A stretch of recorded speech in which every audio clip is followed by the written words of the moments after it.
actually met someone who had never read Calvin and Hobbes. I would immediately just go to my desk, pull a book off, and say, here, take this. This will change your life. Oh yeah, it's a classic Sunday comic strip that's captured the hearts of many. Calvin and Hobbes. Charming series by Bill Watterson about the little boy and his stuffed tiger. It's been out of print since the 90s, but there's still a huge following. Joining us this morning is musician Mike Boggs, who's created that original musical score for the documentary on Calvin and Hobbes, Dear Mr. Watterson. Welcome. Thank you. Glad to be here. I just, right off the top, what inspires you, or why did you want to get involved with this? Well, it's a great project. Bill Watterson is a very has a lot of integrity artistically. I love the series. Always been a big fan. So since I was a kid, so yeah, it was a great fit. Isn't that something to think of growing up as a kid, enjoying it, and then someday creating a score for it? Was that a That's right. Yeah, the director was also a big fan. So as soon as I found out about it, I got in touch with him, and he wanted to use art from fans and music and that sort of thing.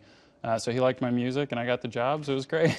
And now, when you just have to kind of wonder, what is it? If you had a pinpoint, why is there such a huge following for Calvin and Hobbes?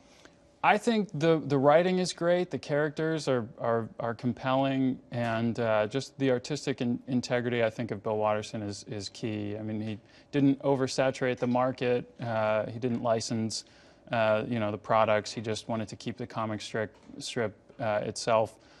So I think that plays a big role in it. People, I think, have respect for that, and so people just, kids keep finding it, and I think parents are definitely passing it on to their kids. Yeah, generations. Exactly. And now, just what was the process that went into creating that score? What is the mindset and inspiration that gets you rolling? Yeah, so it was different than what I'm generally doing, which is just creating music from scratch. It was trying to set a tone. I knew I wanted some kind of jangly, upbeat sort of pop music, something to kind of capture the essence of, that childhood sort of wonder at the world, that sort of thing.